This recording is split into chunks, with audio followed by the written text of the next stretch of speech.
Pendengar Ria 897, saya akan teruskan pengalaman peristiwa. Yang ini pengalaman daripada seorang keluarga ataupun sebuah keluarga ini berkongsi. Yang ini kiriman SMS ingin saya sempurnakan. Datangnya daripada Kak Zawiyah berkongsi pengalaman peristiwa. Kakak suami dengan 3 orang anak waktu itu sedang menonton filem seram Kom-Kom di kaca TV. Dan sebenarnya kami menonton filem Kom-Kom ni, VCD ni telah pun dibeli oleh anak kakak ketika dia pergi ke seberang tambak. Jadi apa yang berlaku setelah menonton filem tu, rasa takut lah. Bukan saja kakak, malah 2 orang anak gadis kakak pun rasa takut. Duduk rapat sangat. Sampaikan abang dengan bapaknya tak boleh tahan. Setiap kali ada scene hantu, mesti mereka terpekik terjerit ketakutan. Jadi bila dah tamat selesai kisah ataupun filem Kom-Kom, semua nak tidur. Kakak dengan adik masing-masing ada bilik sendiri. Abang pun ada bilik sendiri. Saya pun ada bilik sendiri. Sebab salah satu study room telah pun kakak tukar menjadi bilik tidur. Sebelum ni ada masalah kisi adik-beradik bergaduh nak bilik masing-masing. Jadi oleh kerana itu, satu study room kakak jadikan bilik tidur. Dan bilik study room yang bilik tidur itulah digunakan salah seorang oleh anak gadis kakak. Kerana malam tu dah menonton filem seram, jadi mereka takut 2 adik-beradik ni tidur dalam satu bilik. Jadi kisahnya bermula dalam bilik tersebut.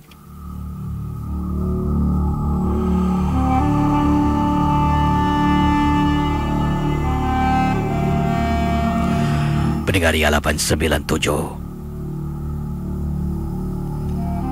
Kakak bangun pukul 3 pagi. Apabila kakak keluar dari bilik kakak nak pergi ke dapur nak minum air sebab kehausan, kakak memang kisi. Tengah malam akan haus nak minum air. Biasalah orang kencing manis macam ni. Jalan depan bilik anak kakak lah.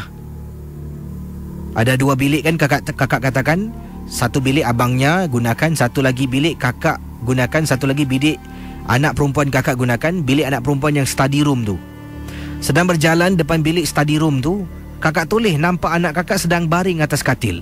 Tapi badannya sengit dan berpeluk tubuh, melengkung gitulah dalam kesejukan. Kakak pun masuk dalam bilik anak kakak tu. Kakak tarik selimut dan selimutkan dia.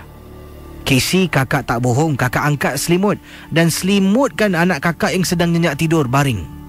Kemudian kakak keluar dari bilik. Bila keluar dari bilik, nak tengok anak satu lagi lah. Yalah, kalau tengok yang ni tak tengok yang tu, rasa bersalah pula. Kakak pun buka pintu bilik anak satu lagi ni. Buka pintu, terperanjat Casey. Kakak dengan adik sedang tidur atas lantai Casey. Astaghfirullahalazim. Casey, tadi kakak masuk study room, iaitu bilik anak kakak yang kecil, anak gadis kakak ni. Nampak dia baring atas katil, kakak boleh selimutkan. Bila masuk bilik kakaknya, adik-beradik sedang tidur atas lantai. Kakak buka lampu. Nia. Itu nama anak yang kecil. Namanya Sania. Kakak panggil Nia. Berkali-kali anak terbangun. Kakaknya berbangun. Anak aku betul ni. Jadi dalam bilik tadi siapa tu? Kalau kakak nak ke dapur, kakak kena lalu depan bilik anak yang tadi kakak selimutkan. Tak jadi Casey. Anak gusuk mata tanya, "Bu, ada apa, Bu?" "Oh, kenapa tidur bilik sini?" "Oh, tak. Adik lah ni takut." Tak apa, tidur. Kakak matikan lampu. Nak minum air pun terbantut. Masuk bilik balik, tidurlah sampai ke pagi.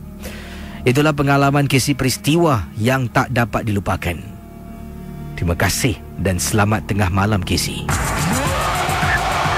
Saudara, kisah-kisah yang bakal anda dengar dalam Misteri Jam 12, anggaplah ia hanya satu hiburan. Tidak ada sesiapa yang boleh mengesahkan kebenarannya. Kalau anda rasa takut, perlahankanlah suara radio anda. Misteri Jam 12, hanya satu hiburan.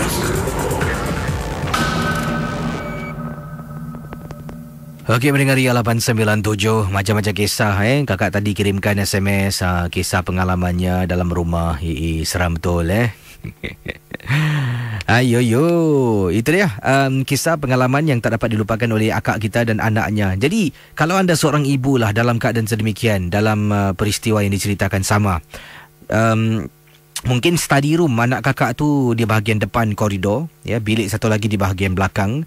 Jadi lalu bilik anak yang pertama, lalu bilik abang, baru yang terakhir, lalu study room tu lah. Dan barulah boleh masuk ke kawasan ruang tamu dan pergi ke dapur. Mungkin saya rasa setting biliknya macam tu lah. Jadi bila jalan ternampak bilik anak gadis yang kecil yang sedang tidur, beliau selimutkan.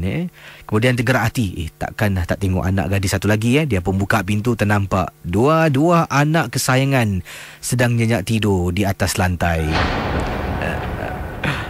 Adakah anda, reaksi anda ni macam kakak ni lah, akan patah balik tidur, kirim salam lah, tak perlulah Casey, saya nak lalu depan study room tu.